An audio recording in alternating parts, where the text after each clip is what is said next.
Welcome to the Board Edit. We want to help you to lead more boldly, serve wisely, and impact deeply. Our goal is to equip 1 million community-minded leaders to serve with confidence. I'm your host, Craig. And I'm your host, Dawn. Let's dive in. All right, so what are we talking about today? Yeah, I think we should really talk about this question because we hear it from colleagues all the time. Like, okay, who runs the nonprofit, right? Is it the board or the staff? Yeah.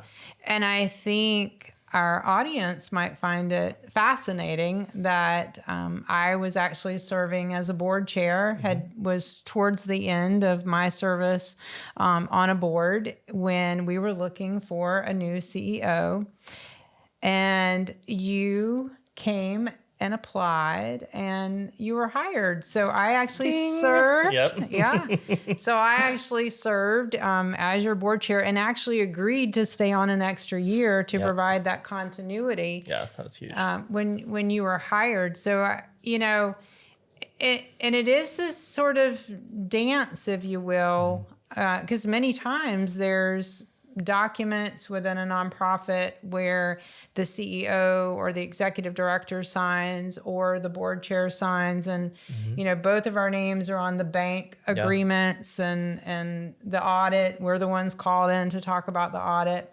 Yep. So it's a really tough dance, and I think control is a part of it. I think trust is and I think just a basic clarity on roles.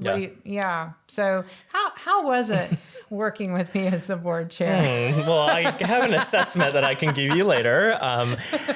So I reflect back on that before the podcast started filming today, like how long ago that was. And it's crazy to think that, well, one, at 22, you led the group to hire a 22-year-old.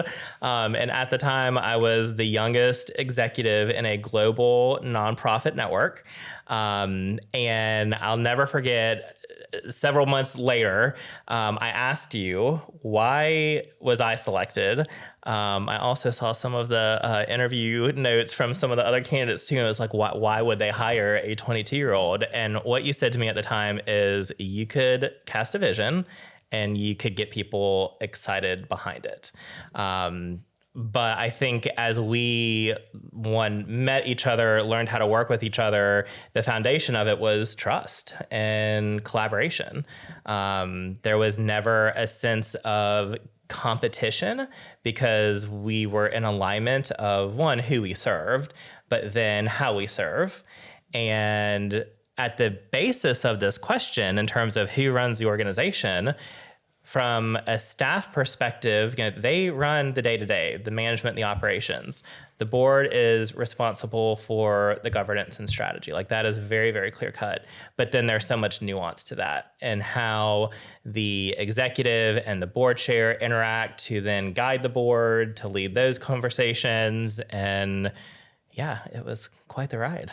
Yeah. Well, you're kind of an old soul. I am. You are an old soul. And you could. I think that is when you look through a lot of nonprofit books, and good gracious, we've sat through a whole lot of nonprofit training that talks about kind of this knowledge, skills, and abilities. Right. And I'm not sure that I could have articulated like what we've articulated in our book at that point, but I certainly could feel it. Yeah. And it was the behaviors and it was the values that you brought in that were so aligned that I don't think we give a whole lot of credit to. And, and I think if we can get into this performance mindset, right, and we can see that and honor that in each other, we're going to win. And what we're going to win for is so much bigger than ourselves because it's meeting a need in a community. Right. And I think, being able, because gracious, you grew the organization. You did exactly, what we would want anyone to do at that time. Yeah. And there was kind of this inherent trust from a board chair role that has to be given to a CEO. And if you if you have sort of these question marks that pop in your mind, it is a matter of my responsibility in that role to be able to ask them, but ultimately to let you lead, because your name's on the front of the audit. Yep. Right. Well, and that was, I think, the behavior that you modeled to the rest of the board, when it could have been so easy for others to have a litany of questions at every meeting, or to drop by the office unannounced, or to really get in the weeds. And that was never part of the conversation. There was never that level of micromanagement of sorts. But then on the flip side, there wasn't just rubber stamping either. Like, there was accountability. There is accountability that I would prepare you to lead those meetings, and that you trusted me to have the information and everything ready for that, so that the rest of the board had confidence as well, and that it was being modeled kind of as a two-engine plane, sorry, that, it was flying together and leading the way for it. Yeah. And I think, again, when you're thinking about sort of leadership that I think we need in staff, honestly. Like, we've talked about strategic and tactical, but for me, that word entrepreneurship, especially when you're trying to meet needs in a community that are preventable. Most of the reasons that nonprofits are created are around issues in our communities that are preventable. And we're all trying to figure out how to prevent it. And that takes some creative energy, especially at the rate that the world continues to change. And I think how you measure that, now we have ChatGPT that we can ask and other AI tools. We didn't have that back then.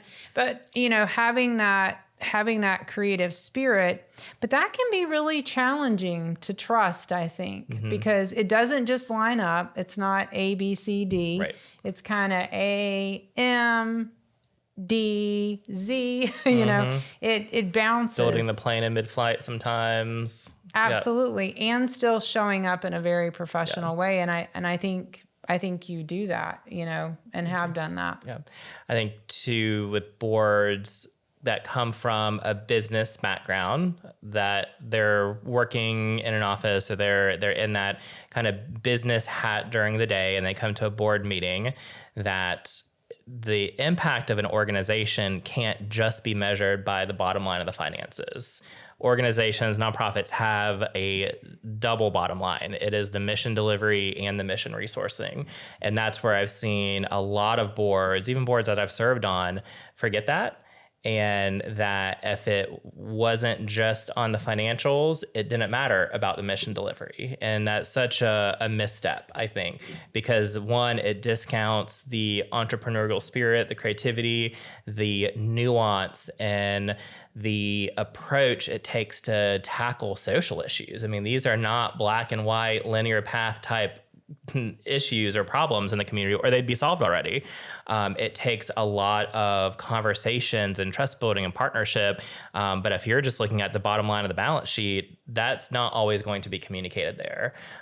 So I think that goes back to that trust and that partnership and collaboration too. Yeah. And I think the thing that I think makes a board CEO relationship work is really the board has to certainly, trust and verify and do our due diligence to be able to show up and be a brand representative. And we also have to take care of our CEO. Like, we have to take care of our staff member. And if something happens in that relationship, then we have to, as a board, we have to address that. Or if as a CEO, you feel like the time has come where your time is done, and what you can see your value in the community, and you're ready to pass that baton on, it's your responsibility to do that too.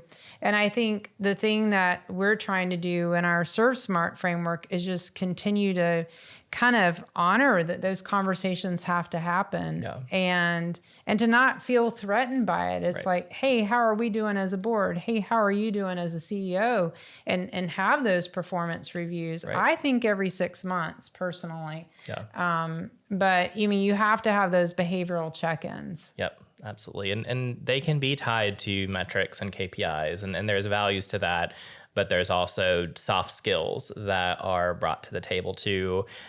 Staffing, how that executive leads the team, how they recruit, retain employees, or how they get rid of some employees, because that has been an issue I've seen too, where new hires just aren't in alignment. They're not in the right seat on the right bus, and you can try and find the right seat for them. But if it doesn't work out, that isn't always a reflection on the leader.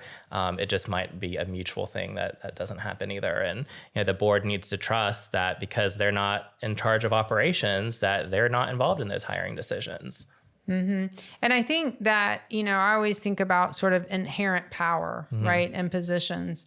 And also, while it's a board's responsibility to have ideas, there's a time and a place for that. Right. Because when you speak about an idea about a new fundraiser or a new you, as a CEO, as a staff member, I don't want to always have to be in a position where I'm saying no. It's like, great idea, no bandwidth for the next 24 months. And that's okay to say that. Yeah. But that's hard. Yeah, it is. That's hard in a staff position when you have...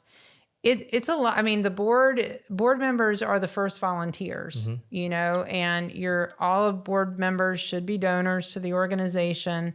So it's this really nuanced skill, I think, with staff members to figure out, how do I respond to that? Yeah, and that it's not always a directive. Yeah, absolutely. And I've been in a position now as a founder, and recently have just founded an international NGO.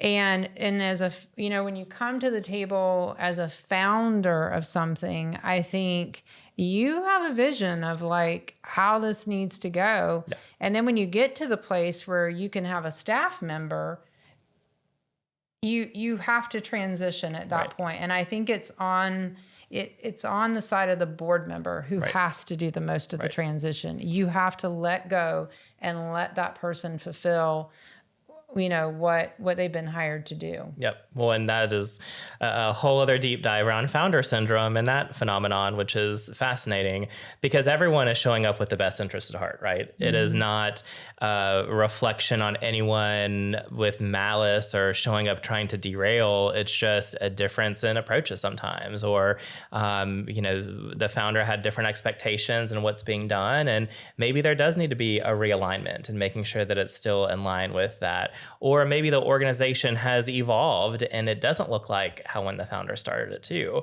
So there's just so many different ways that can manifest.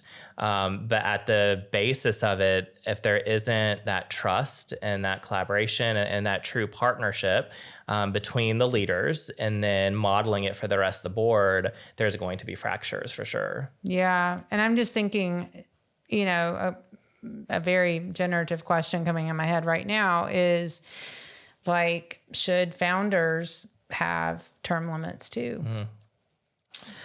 I think every board should have term limits regardless of if they're a founder or not. But I think there's ways, what could be missed is not honoring that founder's involvement and finding a way that they can still contribute in a meaningful way. Yeah. It doesn't need to be in a governing seat. They can still be an ambassador, a steward. They can still represent the cause, but it doesn't have to be on the board. And there's other mechanisms. You can have emeritus members. You can have advisory councils. I mean, there's different fits for different organizations and what the needs are. But I think there's ways to still engage meaningfully any volunteer of any background, regardless of whether they're a founder or not. Yeah. And, I have heard this said that if it's on the CEO to manage the board, meaning to know the board, to understand the board, to make sure all the board documents are done, to make sure they get all the things, to have the relationship. It can literally take up to 80% of a CEO's time. Yeah. 80%. And not always value at a time. Right. Because it's procedural stuff. It's things that have to get done, but is a huge time drain. Yeah, and not what any of us in a CEO role want to be doing. Or sometimes board members not understanding what's involved with how much that takes, and the effort and the thoughtfulness and the strategy. And again, it's not linear. I know when I put my board packet together, I mean, it takes me 2 weeks of just thinking through and planning out the different components and the alignment of it, and waiting on a funder decision, which will then prompt this conversation that needs this action. I mean, it is a very nuanced Rubik's Cube that you're always twisting and turning and figuring out the right fit. Yeah, you have to be able to structure a board agenda in the way that it brings the energy up, brings the energy down, attends to everyone. There's mission moments, there's recognition of service, there's all those things. That's probably, we probably need to add that to the book resources, I think, maybe a downloadable on a board agenda. Yeah. But when I think about sort of this relationship piece, I have certainly been in situations, and it's hard to tell from a staff role. Sometimes that a board member's time is done on the board, right? For whatever reason, and having to get another board member involved, which I would always recommend, and explain what's going on. And sometimes it's an appropriate thing. Sometimes it's just there's a transition time. Sometimes when the organization has changed and another skill set is needed. I mean, it is not comfortable. Yeah. It is so not comfortable. And it's also a responsibility because it's not going to go away. Right. And if you feel that your time as a staff member is not done, and it's kind of like that question, what's the harm if I don't address this? Yeah. Well, you may leave. And if you leave and you know that there's so much more work that you could add value to, but this one person is getting in the way, I think that is like one of the most uncomfortable positions to be in. And everybody will find themselves in that role at one point or another. Yeah. I lived that once when new board leadership came to the office and put their hands on their hips and said, I'm going to change the office hours. And it's like, what prompted that? That is such an operational decision, and, just a very minor example, but it really highlights, where that disconnect can occur. And, there were a lot of crucial conversations after that of understanding roles and responsibilities. And this is your lane, this is my lane, but we're in the same pool and we're all driving in the same direction. So there has to be that level of understanding too. Yeah. And I think, the other thing that can make it uncomfortable is that depending on the way the board structure is made up, and, a lot of times you can have people, because everybody likes to show up at a time when the other people, you like the other people, you have something in common with the other people. So sometimes you can even get like friends serving on boards or friends with staff serving on boards. So there's all these dynamics, right? Yeah. That have to be honored, because you can really get into conflicts of interest pretty quick. Yep. And people say, oh, it's just business. Well, in a nonprofit, it's not. Right. It's not. And there's rules against it. And people say, oh, well, depending on the public funding you have or your donor bills of rights, like you can really find yourself in some hot water pretty quick. Yeah. And it's so interesting how I always say it's kind of like the auditor sticky fingers, right? You always like, please don't pick this one, or please don't uncover this. Well, it's this whole nature that what we do in order to serve means that we have to be as transparent as possible, or we're going to lose the public's trust. And I think every board member, every staff member has to be aware of that. Yeah. And again, a lot of times it's on the staff to point that out to people. Right. And that is not comfortable. No. Well, and that's where it really goes back to the accountability portion of the SMART framework and having that personal accountability to know when sometimes doing the hard thing is the right thing, and when making a decision or casting a vote that might put you in opposition to a friend or a colleague, but you know that is the right way to go. Like, there are those scenarios and those times where doing the right thing has to transcend those dynamics and those personal pieces. Yeah. Well, and also in the serve part, that discernment piece of it, it's really about sort of who do you need to elevate it to, right? It's a matter of, I've heard this saying, negatives go up, so positives can go all around. So you have to talk to somebody who can actually do something, right? And that's usually going to be the chair and the CEO. If someone is noticing that, and if it's not the chair, it's the vice chair, whoever it is that you need to bring in. Because again, if we're all working for something that's greater than ourselves, then the conversation really isn't about ourselves. Correct. Right? It's not personal. It really is the business of the work. Yep. And that's where, when we can check egos and check personalities and show up with the true intent of why we're serving, those conversations are so much easier to be had. Yeah. And so how do you think, especially because in work, again, going back to that sort of 24-hour framework, right? And the people that we spend the most time with, right? In that 8 hours of work, and then if you're given time to the nonprofit, it is really easy to develop friendships. Yeah. And that can create blurred lines, right? That have to be teased apart at times. What do you think helps leaders, right? Board leaders, staff leaders, like, what do you think helps to kind of keep those boundaries sort of more clear? What are some strategies that you can kind of think of, and then I can offer a couple too? Sure. I think there has to be a level of trust in the staff to present factual information, and that decisions are being based on facts and not emotions. Because inherently it goes back to the point we made earlier, like, people want to feel that connectedness, and there is such a social aspect to service and to being on a board that those are all, positive pieces, but they can turn sour very quickly too. But when we go off script or, away from our strategic plan or off agenda into these distractions, almost might be a good way to generalize it, and it's not serving the mission, like, everything has to come back to who we're serving and why we're there. And when people don't show up understanding their why, that is when some of that confusion can start permeating, because it can manifest with other members, because it doesn't create clarity, it doesn't create alignment, and confusion takes the place for it. Yeah.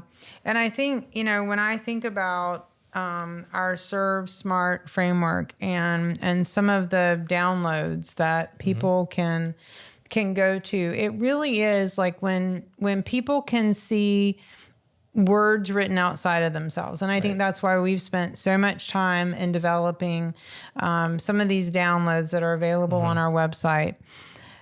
It's really to help people say, oh, okay. I get it now. Yeah.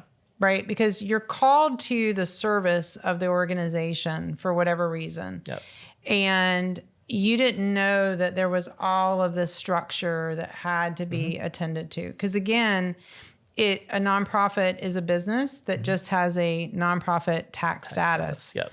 But you can lose that even, right? So, I mean, you have all of these requirements. So even if you've been in business and a business leader, it's different. Well, and you're not recruited to be an expert in the nonprofit. You're recruited to provide expertise, generally in your background or your skill set. And I think that is a big misnomer that some board members have. Either when they're approached to serve, they think or they perceive it's an expectation that they know how this works, and that's not it. That's the staff's job to teach and educate. But then on the other side of that is feeling that because they are in a governing governing role that they're ultimately in charge and it's, their edicts. And no, that's not how that works. No. And I think it goes back to, ego, you edge good out. Yeah. So when you lead with good, with your ego and you're like, no, we are going to do it this way in your mind, or, this company is going to get this contract, or, and those can be some of the most egregious decisions that are made when proper protocols, procedures, all of those things aren't followed, or relationships seem to lead. Yep. Because the thing that's hard, I think, for most people to understand, and I see it play out, is this is not a quid pro quo. Correct. This is completely a giving situation. We're all called to the table to eradicate a need, right? Yep. And that is very bottom line. That's the bottom line. Yeah. And it's why there are so many ethics rules around nonprofit service. And I find that is super uncomfortable, but also worthy of spending time in board meetings. That's honestly why I am an advocate for monthly meetings, because there's so much of these behaviors and values that need to be reinforced other than some of the business pieces. Right. I don't know how you feel about that. But Well, especially when a lot of those business-minded board members are in companies where there is give and take, right? Like the quid pro quo, that's part of how they do business. So it's not saying that is wrong for them. It's just not appropriate for nonprofit governance. And there has to be very clear lines of delineation marked with that. There has to be transparency, and you have to bring those conflicts into light. Having led an organization that did grant making, if you're serving on multiple boards or you're married to a staff member of a funder, like we would put those conflicts on the whiteboard so everyone was very clear where people fell, and we'd have a conversation about it. And when it was out in the open, it was fine. But by not doing that, it runs a risk of losing trust in the public by your donors, and just not being able to lead with integrity. And no one wants that. That's not showing up with confidence or wanting to feel successful in this role. Yeah. And we're not saying to the listeners that, oh my gosh, there's so many rules. I'll never figure it out. I don't want to serve. Because our goal is to have 1 million more people who want to serve. Right. But we really think it's important for both staff and for boards, right? Because it's so easy, when as a staff member, as a CEO, and you can see the budget deficit, and that one of your board members, let's say, owns a cleaning company, and that you're spending X amount of money a month to have it cleaned, and your staff are stretched, and there's just no way, right, that you can ask your staff to do anymore. And you gotta have that conversation, right? And then it doesn't feel good to the board member, right? Because if they have to say no because we don't know their financial situation or how many other activities they've given to, because any business owner will tell you how many little league teams, all the time, Girl Scouts, I mean, whatever, and all worthy causes, right? But it's like, then they're in a place where they have to say no, or they're like, well, we could do a low cost contract. But as a nonprofit, depending on your funder, you can't do that because, and here's the question that I think helps me is I'm like, okay, so how is this going to end? Yeah.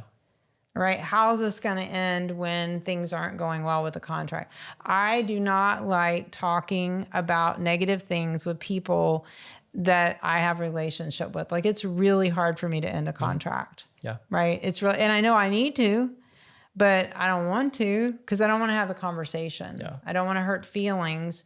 And then you're like, oh, and I think all of us can find ourselves in those situations, right? Yeah. It's like having a staff member to also, care for your child for you. Like there's just some things that in the business world, for-profit world can work. It doesn't work in our space. Yeah. It creates gray spots very quickly. And, people enter those contracts with the best intents and with establishing it with trust. But sometimes it just It just doesn't work out that way.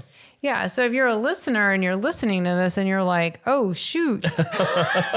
Or other words. Yeah. Yeah. Oh, shoot. It's like, wow. Okay. Didn't know that. Huh. That doesn't mean that you go quit. Right. Right. And it doesn't mean you go say, listen to this podcast. Well, maybe so. We need the ratings up. Nice. Yeah. A review would be great too. Yeah, please do. But it is a matter of knowing that we are a resource that you can come to. We have frameworks. Yep. Certainly, we'll have contact information in the show notes so people can reach out to us and say, so what would you do for that? Yeah. And know that we probably already have a resource that we can point you to at least give you the framework to be able to have to be able to have that conversation. Because we want you to feel confident. And we know that every great relationship is going to have bumps. Yeah. So no matter if it's an employee-employer relationship, whether it's a board and CEO relationship, there's going to be bumps. Yeah. There's no relationship worth having Yep. that doesn't have a bump or two in it. And we want to help you continue to serve, especially if you know that what you can bring to the table has value and you know that the need for which you are serving can be eliminated with you at the table. Yep.